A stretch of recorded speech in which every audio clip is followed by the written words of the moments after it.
8 Nazi spies landed on American soil with explosives. Their mission was to burn New York to the ground. It was June 1942. The world was on fire and America was on edge. German U-boats were prowling the Atlantic, sinking ships just a few miles off the East Coast. People looked at the ocean with fear, wondering when the war would come to their doorstep. But they didn't know the enemy was already here. On a foggy night, a German submarine surfaced just a few hundred yards off Long Island. It wasn't there to attack a ship. It was there to drop off a team of saboteurs right in our backyard. The submarine, the U-202, sat low in the dark water. 4 men climbed into a rubber raft and paddled silently through the surf. They landed on Amagansett Beach in New York. It was dead silent. They quickly buried their German naval uniforms in the sand and put on civilian clothes. They carried heavy crates filled with TNT, fuses, and detonators. These weren't soldiers fighting on a battlefield. They were spies standing on American sand, ready to travel to New York City and start a war from inside. But their arrival wasn't perfect. A young Coast Guardsman named John Cullen was on patrol that night. He saw figures moving in the fog and walked up to investigate. He was unarmed. The leader of the Germans, George Dash, saw the boy and approached him. The tension was thick. Dash grabbed Cullen by the collar and shoved a wad of cash into his hand. He told him to forget what he saw. Cullen took the bribe, ran back to his station, and reported everything. By the time the FBI arrived, the Germans were gone. While the authorities were scrambling in New York, another nightmare was unfolding down south. For days later, a second U-boat surfaced off Ponte Vedra Beach, Florida. For more agents rowed ashore under the cover of moonlight. They walked right onto American soil without anyone seeing them. They buried their explosives in the dunes and caught a morning bus to Jacksonville. Now, there were 8 highly trained saboteurs loose in the United States. They were blending in with the crowds, buying American clothes, and waiting for the signal to strike. Their list of targets was absolutely terrifying. They planned to blow up the Hell Gate Bridge in New York, which would have crippled the city's transport. They wanted to destroy the aluminum plants that built American fighter planes. They also targeted the Horseshoe Curve in Pennsylvania, a critical rail line moving troops and supplies. If they succeeded, they wouldn't just destroy buildings. They would cripple the American war machine and spread panic across the entire nation. They had enough explosives to cause catastrophic damage to our infrastructure. These weren't random soldiers. Most of them had lived in America before the war. They spoke perfect English with American accents.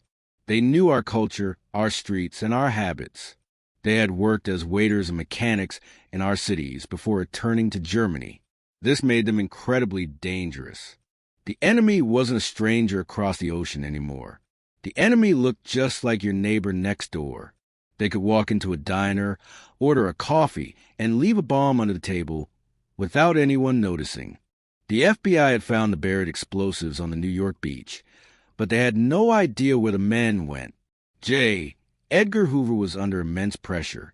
Meanwhile, the saboteurs split up. Some went to New York City. Others went to Chicago and Cincinnati. They were living the high life, buying new suits and eating at nice restaurants.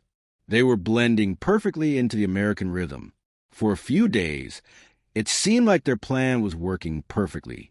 But the pressure of the mission was starting to crack the group apart. The leader, George Dash, was having second thoughts. He was a complex man.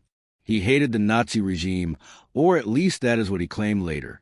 As he sat in a hotel room in New York, looking out at the city he used to call home, his resolve broke.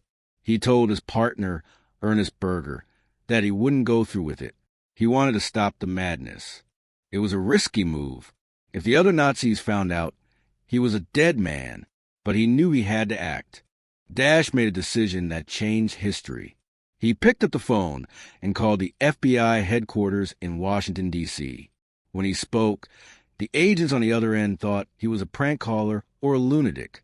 He told them he was a German saboteur who had just arrived by submarine. They hung up on him, but Dash was persistent. He took a train to D.C., walked right into the Department of Justice, and demanded to see the director. He was risking everything to stop the attack. When he finally got into an interrogation room, the agents were skeptical. They didn't believe a word he said until he opened his briefcase. He dumped $84,000 in cash onto the table. That is over $1 million in today's money. The room went silent. This was real. Dash poured out everything. He gave them names, locations, and the details of the entire operation.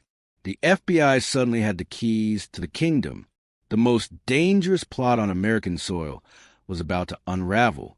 The manhunt began immediately. It was swift and silent. The FBI didn't want the public to panic. Using Dash's detailed information, they tracked down the other agents one by one. They found them in hotels, gambling halls, and restaurants. The Florida team was caught in Chicago and New York. Within 2 weeks of landing, all 8 men were in custody. The American public had no idea how close they had come to a domestic disaster. It was a masterpiece of counterintelligence, fueled by one man's betrayal. Edgar Hoover announced the capture to the world. The headlines screamed victory. But there was a twist. Hoover didn't mention Dash's surrender. He made it sound like brilliant FBI detective work had solved the case. He wanted to look like a hero. The reality was that without Dash turning himself in, those bombs might have gone off. The government kept the details secret to protect morale and keep the Germans guessing about American intelligence capabilities. They wanted the enemy to fear the FBI. President Roosevelt did not want a normal civilian trial. He feared the spies would use the legal system to spread propaganda. Instead, he ordered a secret military tribunal, the first of its kind since the Civil War. The 8 men were tried behind closed doors in the Department of Justice building. The atmosphere was tense. They were enemy combatants caught on U.S. soil out of uniform. The rules of war were not on their side.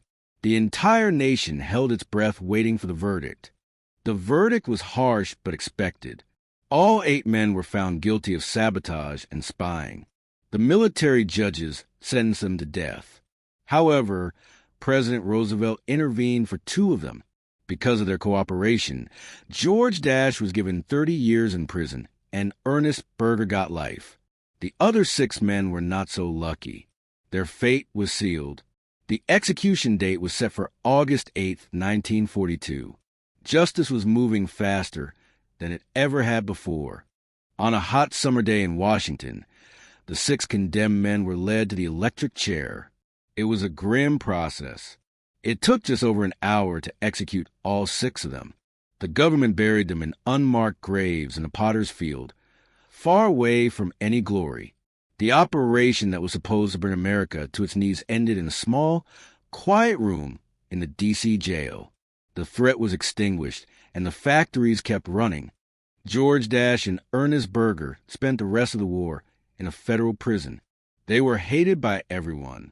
The Americans saw them as Nazis, and the Germans saw them as traitors. It was a lonely existence. In 1948, President Truman granted them clemency and deported them back to Germany. But going home wasn't a happy ending. Dash was vilified in Germany for betraying his comrades. He lived the rest of his life in shame, caught between 2 worlds. Operation Pastorius changed how America protected its borders forever. It was a massive wake-up call. The Coast Guard patrols were doubled. The beaches were watched day and night. It proved that the Atlantic Ocean wasn't a shield anymore. The enemy could reach out and touch us. It created a sense of vigilance that lasted throughout the Cold War. It reminded every American that freedom requires constant watchfulness, even on our own quiet shores. Historians still debate what would have happened if Dash hadn't turned himself in. Could they have destroyed the aluminum plants? Maybe. Could they have caused panic? Definitely. The Hell Gate Bridge was a vital artery for New York. Blowing it up would have been a catastrophe. The plot failed not because of American strength, but because of human weakness. It is a chilling reminder of how fragile safety really is during times of total war. One phone call saved thousands of lives. Today, The beaches of Long Island in Florida are peaceful vacation spots. Children play in the sand where Nazi boots once walked. But if you look closely at the history books, you will find the story of the 8 men who came to destroy America and failed. It stands as a testament to the strange twists of fate that decide the outcome of wars. Sometimes, the biggest victories happen in the shadows, unseen by the world until it's all over.